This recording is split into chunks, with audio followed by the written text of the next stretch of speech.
Watson, vous êtes malade? Absolument fantastique. Vous est-il arrivé? Auriez-vous rencontré un fantôme? Un fantôme? Ah, un verre de cognac, par pitié, un verre de cognac. Tenez. Ouais, merci. Qui vous a frappé? Et vous l'avez dit tout à l'heure, un fantôme? Sans aucun avertissement, il m'a donné un coup de poing sur l'œil. Ne vous énervez pas. Vous feriez bien d'en boire un autre. Ah, oui. Oh, merci. Bon, reprenons tout. Qui vous a frappé? Je vous le jure sur mon honneur, Holmes, un fantôme, un fantôme. Vous n'avez pas mal à la tête, Watson. Je ne suis pas d'humeur à plaisanter, mais je vais tout reprendre depuis le commencement. Oui, bien sûr. Le mieux est de tout me dire depuis le commencement. Oui, eh bien, je revenais du club et il pouvait être 8 heures. J'arrivais dans Spender Street, à la hauteur du marchand de tabac. Vous savez, celui qui a ce mélange. Mais continuez, Watson. Que s'est-il passé ensuite? Eh bien, j'ai vu un homme devant moi se porter la main à la poitrine. Cet homme venait vers vous. Comment le savez-vous? Ben voyons, mon cher, vous dites qu'il a porté la main à sa poitrine. Pour voir ça, il fallait que... Oui, oui, c'est logique, oui. Et alors, immédiatement, j'ai couru vers lui, lui porter secours, et alors, il a murmuré quelque chose sur son cœur, qu'il habitait 19 Hooper Street, et si je pouvais le ramener chez lui. Y avait-il d'autres passants?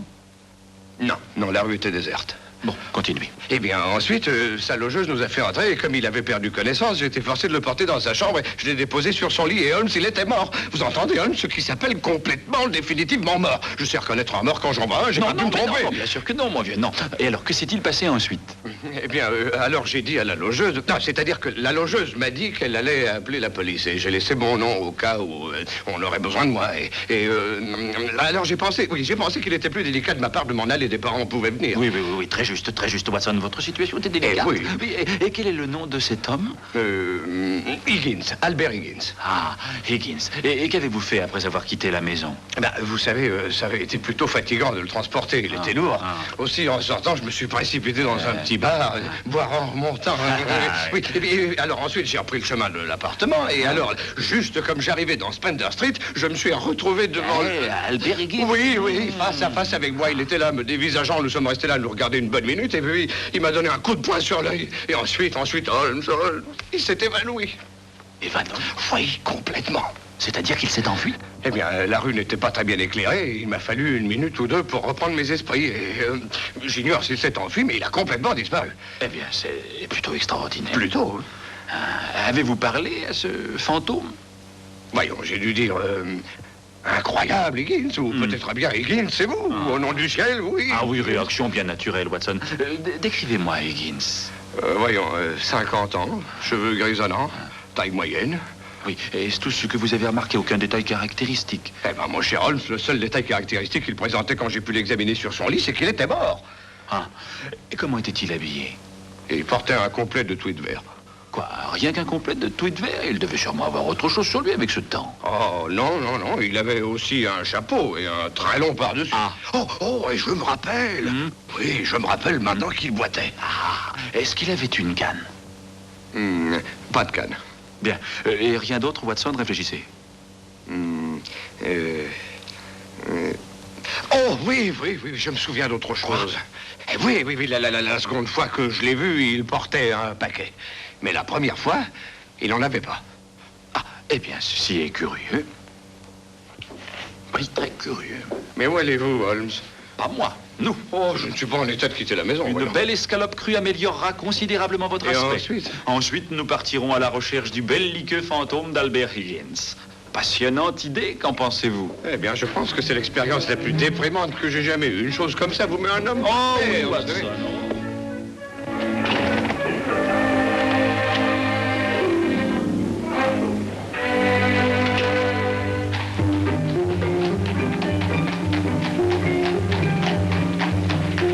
Il devait être du genre bohème, si j'en juge par ce feutre à large bord. D'ailleurs, il est apparent que c'était un artiste, bien qu'il n'ait pas dû peindre beaucoup ces derniers temps.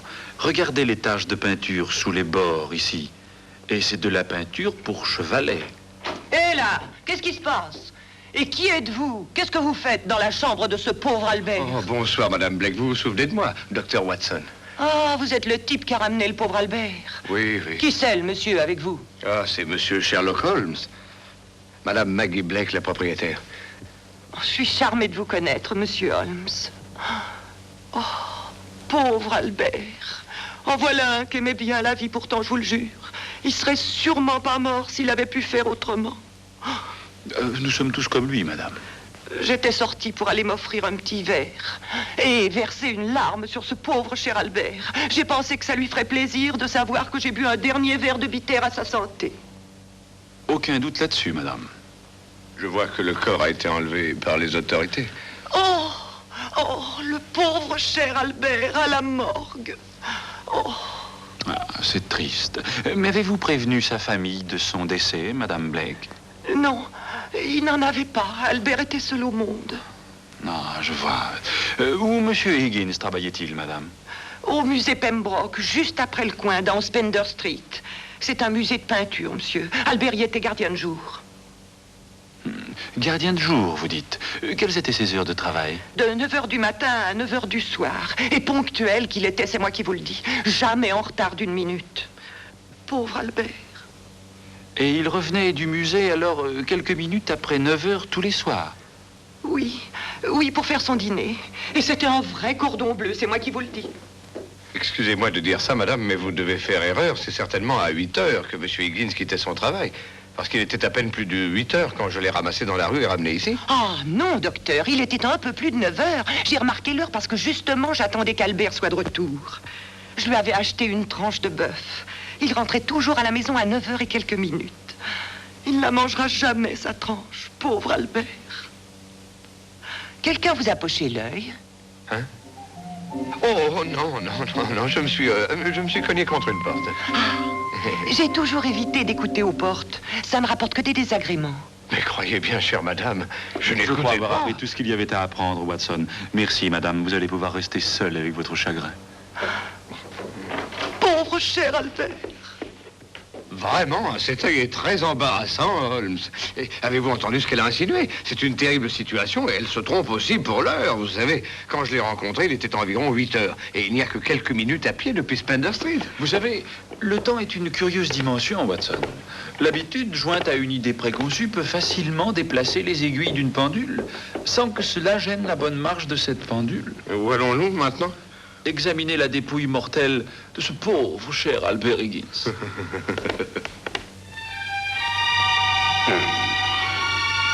Bien, le voilà, monsieur Holmes. Il a l'air presque content d'être là, hein? Pauvre diable. Vous avez trouvé quelque chose? Rien de plus que ce que j'avais déjà déduit, excepté que j'avais tiré une conclusion erronée de son chapeau. Il a peint récemment, mais en lieu clos, sans avoir son chapeau sur la tête. Il a encore des traces de peinture toutes fraîches sous les ongles. Qu'est-ce que ça veut dire? Je n'en ai pas la moindre idée. Vous savez, vous n'êtes pas les seuls à vous intéresser à ce voyageur pour l'au-delà. L'inspecteur Lestrade de Scotland Yard est venu le voir aussi. Ah, lui aussi. Oui, il est encore ici, si vous désirez lui parler. Non, ça pourrait être plein d'enseignements pour l'un ou l'autre, ou peut-être les deux. Ça dépasse l'entendement, Holmes. Je suis absolument sûr que c'est l'homme qui m'a frappé. Je suis prêt à le jurer. Et aussi celui qui a eu la crise cardiaque. Oui, je suis sûr qu'ils sont une et même personne. Eh ben, il a frappé le dernier coup de sa vie. Oui, c'est probablement lui qui prend des coups. Pas des coups de poing, mais des coups de fourche. Bon, je pense que nous en avons vu et entendu assez. Voulez-vous nous conduire à l'inspecteur Lestrade, s'il vous plaît?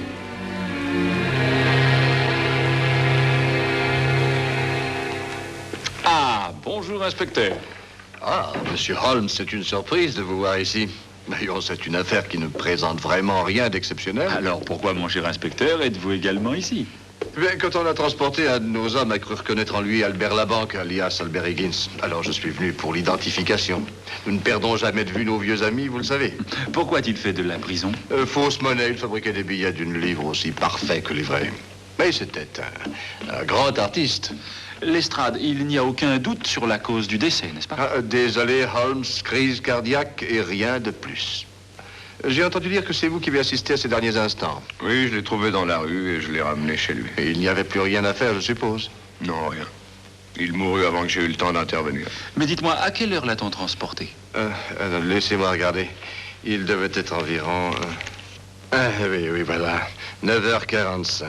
Quand la logeuse Higgins a averti l'agent de police Smith, il était 9h30.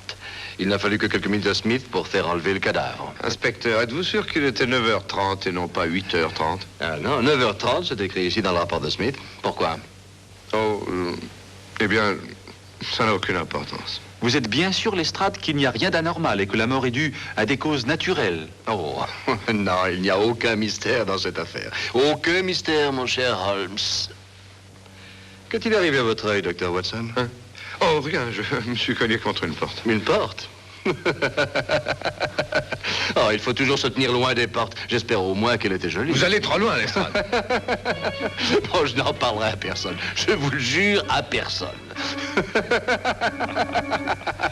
Vraiment, ça devient insupportable, Holmes. Personne n'a l'air de me croire. Pourquoi ne pas dire la vérité? Que j'ai eu l'œil poché par un fantôme.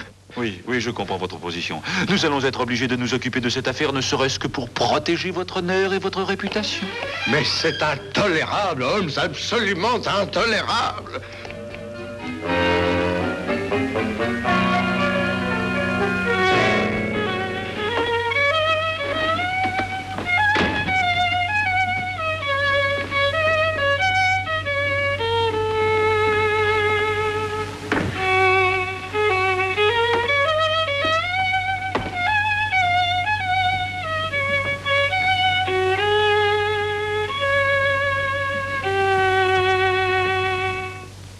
Bonsoir, Watson.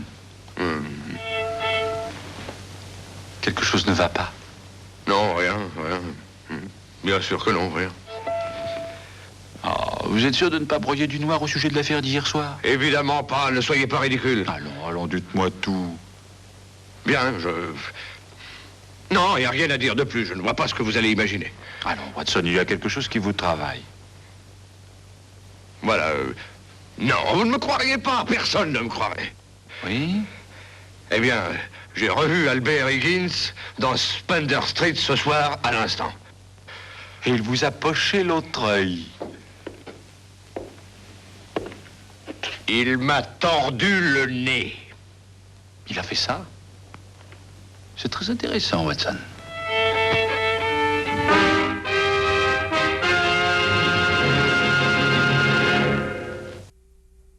Mon cher Watson, calmez-vous un peu. Non, écoutez, Holmes, cette maudite affaire Higgins va me rendre fou. D'abord l'incident d'hier soir et maintenant ce soir. Calmez-vous, Watson, et racontez-moi. Tout peut dépendre de cette seconde rencontre. Eh bien, tout s'est passé exactement comme hier soir. Je revenais après avoir quitté le club et j'allais atteindre Spender Street. Il y a de ça à peine quelques minutes, un peu après 9 heures. Je m'étais un peu attardé au club à cause d'un explorateur revenant d'Afghanistan, un garçon intéressant. Oui, Watson, mais revenons à votre histoire. D'accord. Je marchais assez préoccupé car toute cette affaire m'a vraiment secoué. Bien que je m'efforce de ne pas le montrer, hein. Mais reprenons. Donc je marchais quand soudain, en relevant la tête, j'ai aperçu un homme à quelques pas de moi. Avançait-il vers vous? Oui. Évidemment, je ne l'ai pas reconnu immédiatement pour... vous savez qui. En tout cas, je m'écartais pour qu'il passe et il s'écarta pour que moi je passe. Ce qui fait qu'on a zigzagué un petit moment comme ça dans tous les sens et à la fin, nous nous sommes connus l'un dans l'autre. Et alors, vous avez cru reconnaître Albert Higgins? Mais c'était bien Higgins, je suis prêt à le jurer. Je le reconnaîtrais n'importe où mieux que moi-même. Était-il habillé comme hier soir? Exactement. Et qu'a-t-il fait ensuite? Mais je l'ai déjà dit, il a levé le bras et alors... foot, enfin, vous le savez bien.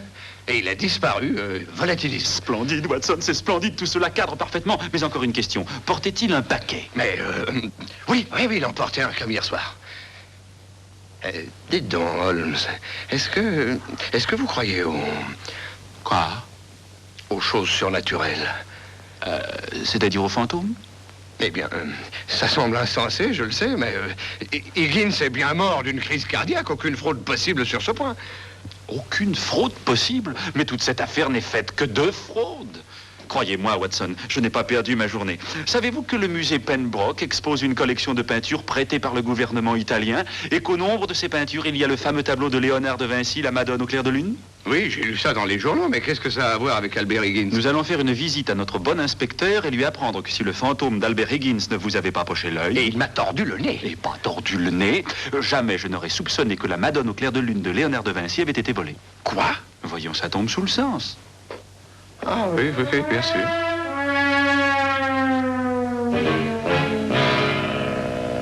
Oui. Bien, merci. Eh bien, nous le saurons vite, monsieur Holmes. Mais si le tableau est toujours accroché à sa place et si nous avons tiré le conservateur de son lit pour rien, une fausse alerte comme celle-là n'ajoutera rien à la réputation de la police, vous devez le comprendre. Oublieriez-vous ma réputation, inspecteur? Quand je dis qu'un homme est mort un peu après 8 heures, c'est qu'il est mort un peu après 8 heures et pas un peu après 9 heures. Et quand je dis que son fantôme m'a poché l'œil une demi-heure plus tard, c'est qu'il m'a vraiment poché l'œil. Oh, chacun de nous peut avoir un moment d'égarement, Dr. Watson. L'erreur est humaine, un poète l'a dit. Et de plus, je tiens à vous dire que ce soir encore, je me suis cogné dans le fantôme de ce type et qu'il a osé... Je n'étais pas au courant de cette deuxième rencontre. Ah, vraiment? Eh bien... c'est sans importance. Oh, vous avez été victime d'une hallucination, Dr. Watson, ça peut arriver à tout le monde. Oui, c'est psychologique. C'est une chose remarquable, la psychologie. Et même que j'en lis un peu tous les soirs.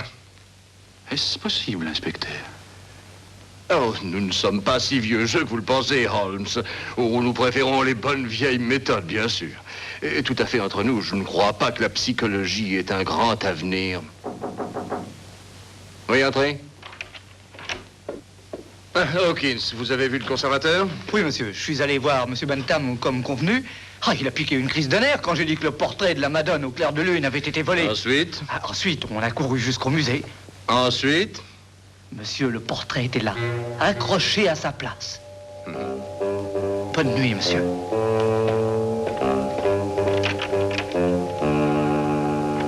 Eh bien, la question est réglée, Holmes.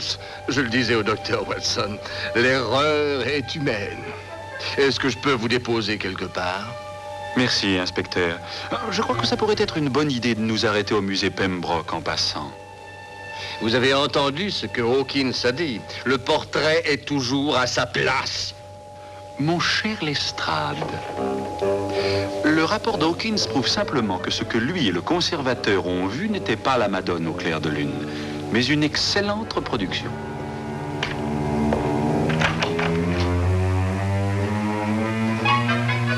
Mais de quoi parle-t-il? D'art, de fantômes, de mon œil poché et de psychologie.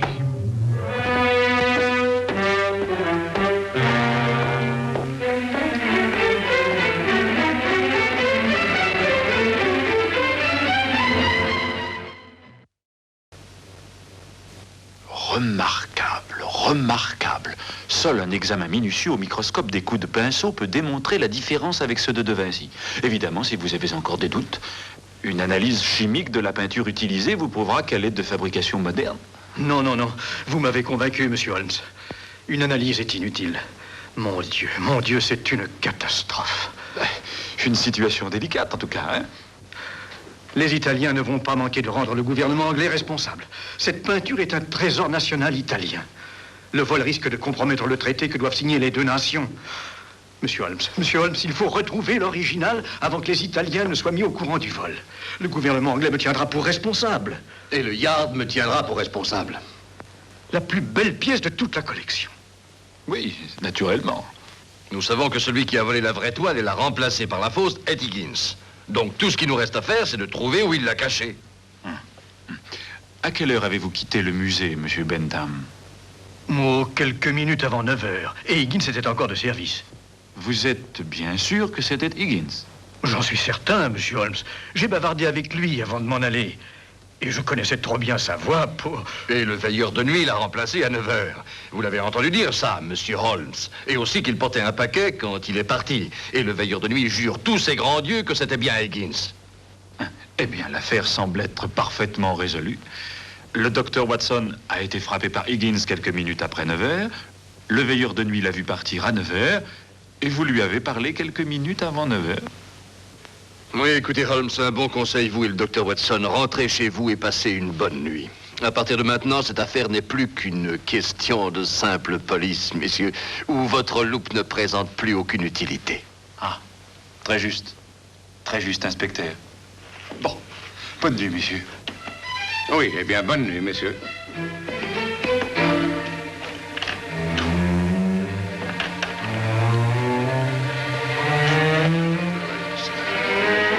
C'est terrible, inspecteur. Terrible, vraiment terrible. Qu'est-ce que nous allons faire? Affaire intéressante, hein, Watson? Je me fiche de ce que tous les autres disent. Il était un peu plus de 8 heures quand Higgins m'a frappé et... Vous vous êtes demandé si le Higgins qui vous a poché l'œil est celui qui a eu la crise cardiaque. Vous voyons, réfléchissez, Holmes. C'est trop fort, quand même. Je sais que c'est Higgins qui m'a frappé et son fantôme qui a eu la crise cardiaque. Alors venez, Watson.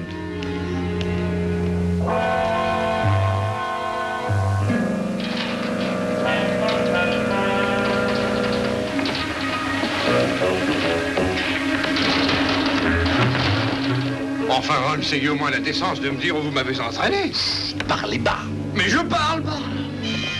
Bon, pardon. Oh, silence, Watson. On dirait que nous sommes dans le musée. C'est de la folie, Holmes. Pensez-y, c'est une véritable effraction.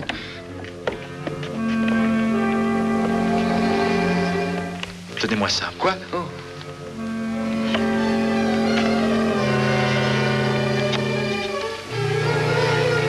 Holmes, c'est du vandalisme. Oui, nous avons tous en nous un vandale qui sommeille.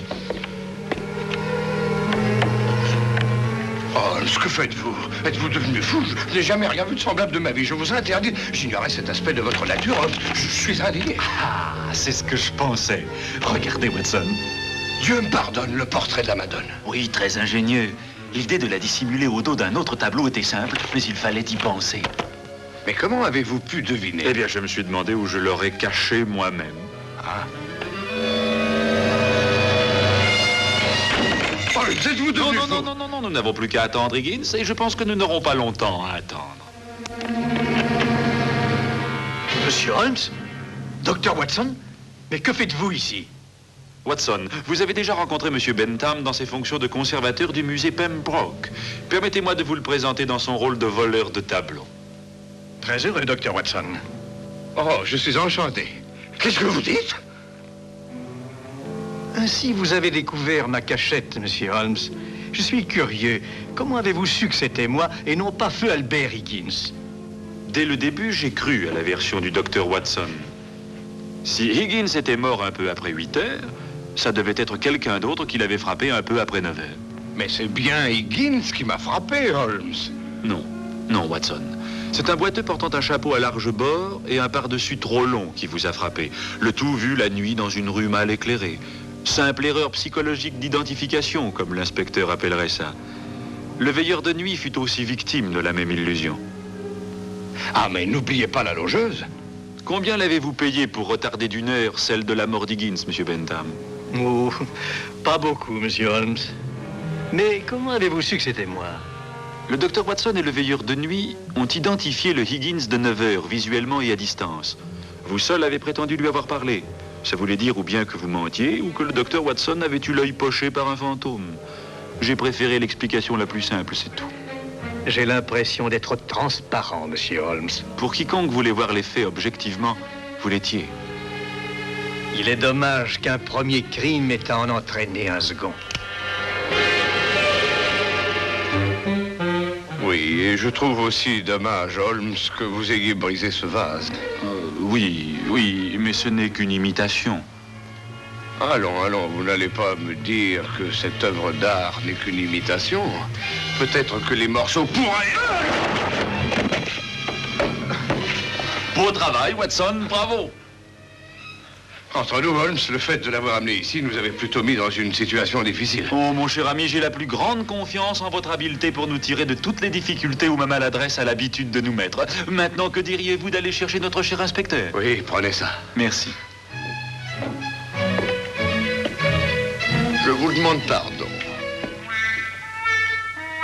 Au fait, Holmes, Bentham m'a bien poché l'œil, mais qui donc m'a tordu le nez? Eh bien, mon cher ami, il me fallait absolument m'assurer que la boiterie, le chapeau et le pardessus avaient pu vous duper. Hein? Vous? Oui, je regrette de dire que non content de vous tordre le nez, je me suis payé votre tête. Oh! Vous mériteriez que...